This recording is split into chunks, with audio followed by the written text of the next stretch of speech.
This is a Zach Feldman Show replay on ZRadioLive.com. The website music station Z Radio Live. This is the Zach Feldman Show. Joining me over the phone is an author. He has a new book out called The Attenuating Puritan. It is Robert McGuiness. Robert, thanks so much for joining me here on the Zach Feldman Show. How's everything going? Wonderful. Thank you for having me.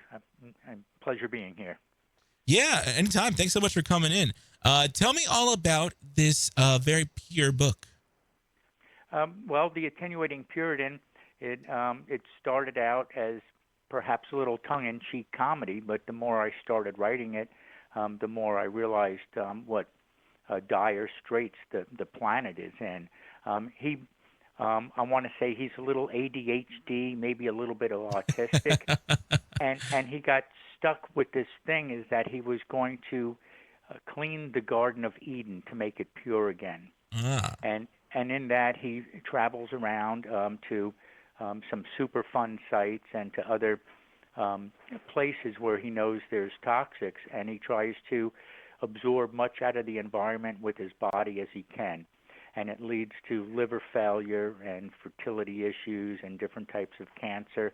And then he believes he has enough faith, and he'll fast, and he'll sweat, and he'll heal himself with his faith. And then he goes back off and attenuates some more. So kind of like a satire on religion in a sense. Well, it's you can take it satirically, and I was saying is that I started it and it was very tongue-in-cheek comedy, and I thought I left the barn door open. I was saying, and though I am pure in thought, word, and deed, my behaviors occasionally reflect the toxins my forefathers have bequeathed. Oh, Lord, must I do the do? Brominated vegetable oil binds to my iodide receptors, attenuating in my thyroid and mimicking schizophrenia. Bravo, Babu, bravo. What a master of acting. Why, thank you. Yeah, and that's fun, though. We need to laugh at ourselves. You know, a lot of people nowadays are very, very tongue-in-cheek, very, tied up in their own thoughts. I mean, well, it's always good to laugh. That was one of the things when I was writing it. I thought that it's so funny, the world we live in, that there's things that we accept every day that are so funny that we laugh until we cry. And there's things that are so sad that we cry until we laugh. And even our spirituality and our mental state, our emotional state, they're all askewed now, and it's very hard to find a level playing field. So and it's amazing the things that you can look at that they're actually sad, and you think there's beauty there. One scene is where they go to Rocky Flats, and there was a fire there that burnt things that were used for making radiation, and the cloud lifted up and it went 25,000 feet up in the air and blanketed this whole area that they said it had a half-life of like 30,000 years. Wow. And right now it's a wildlife refuge, and you can go there and you can look at it, and there's big mammals and birds, and it's contaminated, So we look at it, and you see the beauty, and then like the Indian on the mountain, the tear rolls down your eye, and down your cheek, and it's sad, and no one's looking at those mammals on the Gleason scale to see how much of their DNA's been changed and what the likelihood of them having cancer is. But you'll go there and you'll say, I saw an elk today, and do you kind of base the Puritan as off of anybody religious or anybody who's like kind of like the one to look up to? No, he's pretty much that's part of his ADD, ADHD is and his autism is that he had church when he was young, but then he sort of got stuck, and one of the scenes is he's on the side of the highway. He wears the robe of repentance, and it's a robe, and it pixelates when he has sinful thoughts. So it's always keeping him in check, and on the back of it he has like the Shroud of Turin, which is the bloody anal stigmata. And he bleeds the face of Jesus because he has colon cancer from attenuating polysorbate 80 and, and other emulsifiers, So he's sick. And he's weak, and he's carrying on. But he sees the water with the oil in it running off into the drainage ditch, and he decides that he needs to go to Flint, Michigan, and he needs to attenuate all the lead in all the water in Flint, Michigan. Oh, my God. And then realizing he can't save everybody, he takes a McDonald's straw and he breaks into churches and he just drinks the water from the stoops. Oh, my gosh. And the baptismal water, And then he's sleeping out under the power lines and he has an epiphany. He's thinking that they have communion hosts there. All the communion hosts are made out of wheat, and all the wheat has glyphosate in it. And for those who are listening in and just tuning in right now, for sure, this is actually not happening. This is just satire. Just in case anybody thinks this is real stuff. This is not real. This is all part of the book, The Attenuating Puritan by Robert McGuiness. And Robert, I have to ask you, looking at the cover, did he shit himself? Is that what happened here? No, he bleeds the face of Jesus. And it's like the Shroud of Turin, and he keeps saying that the Lord has my back, And he's bleeding that because he has colon cancer because he was attenuating emulsifiers like polysorbate 80. Wow. So he's weak, but he knows the Lord has his back. And if you look at it carefully, it's actually like the Shroud of Turin. It's an upside down face. Wow, that's incredible. And that's really, really incredible because it's like, it's just so funny because there's so many people out there who are just like, who when they see the face of Jesus, they see the face of somebody, out there on like, the dirt patch or like in a in the sky, it's like, oh yeah, right. There it is. Right. Yeah. Yeah, and I don't know why he bleeds like that, and he doesn't know either. Maybe you should go to the doctor. And people have asked him that, and he can't say, well, just that the Lord has my back. And he knows he's using his faith to attenuate the lead, like I said. And then he can fast, and he can sweat, and he can have faith. And then all of a sudden he's good to go again, and he can go back out and do some more. So, wow. That's his mission, is to do that. And not to be the spoiler, but at the end of it, he gets over his fertility issues, and he hooks up with a young girl, and she becomes pregnant, and they end up putting genes in them so they can digest plastic, and they sail off to the islands of trash so they can eat the trash. Wow, that's incredible. Where do you come up with this stuff? What's your like motivation? Well, just to take like real life stuff and just make it. Well, you see a lot of real life stuff, and then you've seen all the time that we've yelled about the environment and things to do, and we've never gotten the wake-up call. And initially, I was going to make it like a World War III story, and the 99%ers were going to round up the 1% and put the genes in them to digest plastic, and then banish them to the islands of trash. Interesting.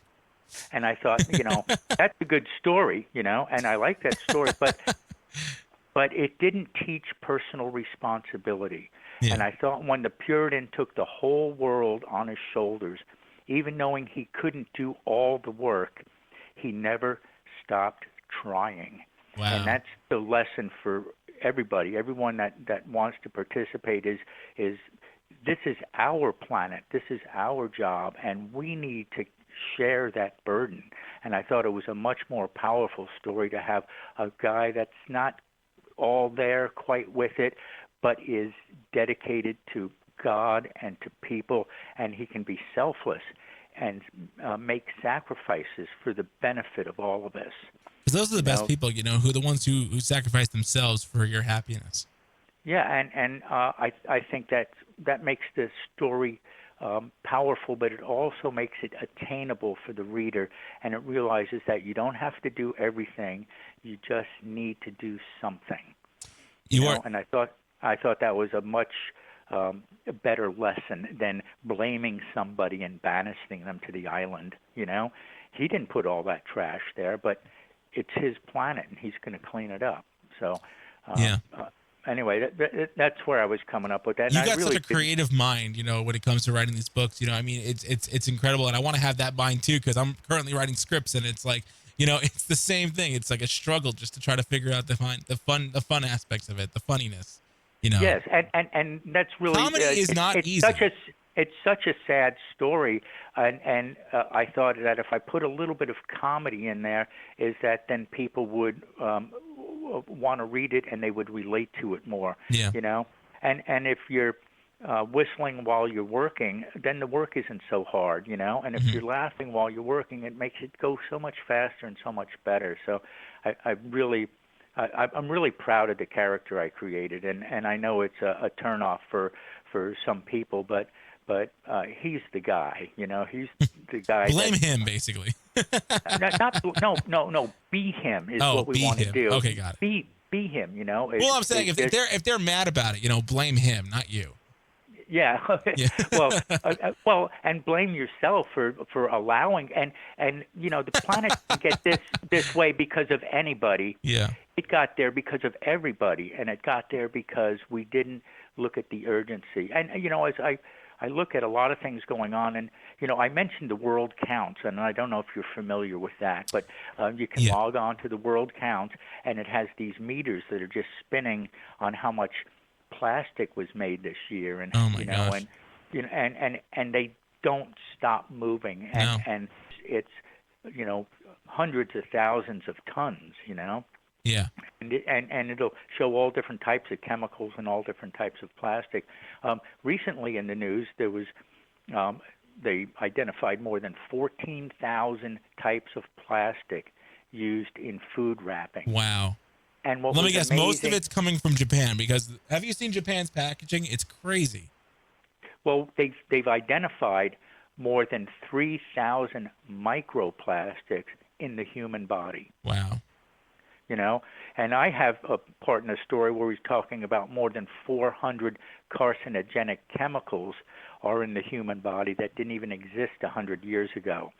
And we look at them as being carcinogenic individually, but we never looked at what any two of those 400 do together, let alone 400 of them together, And it really points to how amazing and resilient we are as a species, And I think we're all going to have genetic changes just in order to survive, but I'm not necessarily sure they're all for the best.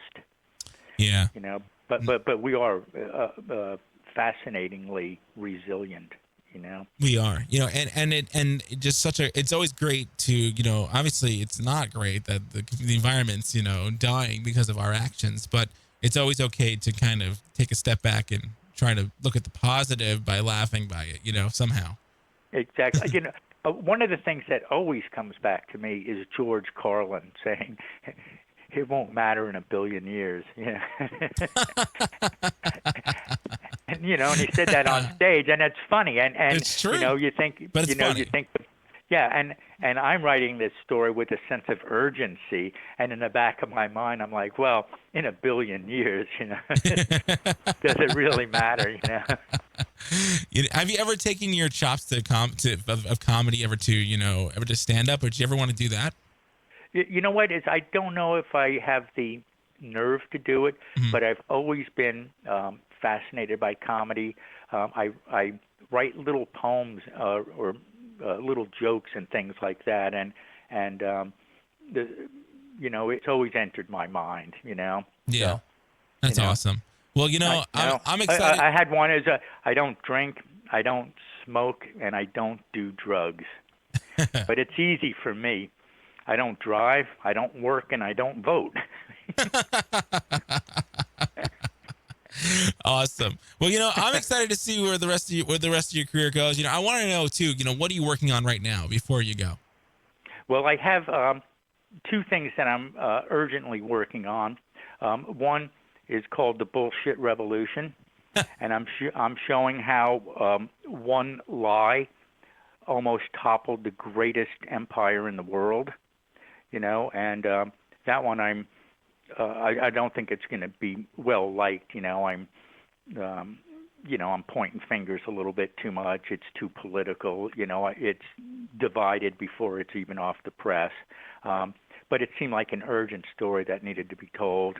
And I'm making it like the Puritan, where I have characters that are doing unrelated stuff that are trapped up in this mess, Yeah. And for that, I really love the idea of a dung beetle rolling a ball up to Washington.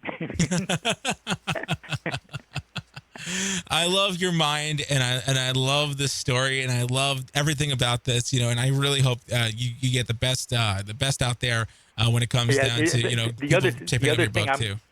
The other thing I'm working on now is a sequel to the Puritan, and I got some interesting things in that going on now too. We'll definitely come back when you have that all set up. I'd love to hear more about it, and when you have the new book as well, we'd love to have you back on. Robert McGuiness, again, the book is called The Attenuating Puritan. It is on Amazon and is on everywhere books are sold. And where can people find you online? Robert McGuiness Books, and you can also find me at author Robert McGuiness. Awesome. Well, Robert McGuiness, thanks again for joining me here on the Zach Feldman Show, and best of luck with everything. Okay, wonderful. Thanks for having me, Zach. I really appreciate it. Anytime. The Webster Music Station, Z Radio Live, back with more Zach Feldman Show right after this. Want to hear more? Listen to the Zach Feldman Show every Wednesday at 8 p.m. Eastern Standard Time on Z Radio Live.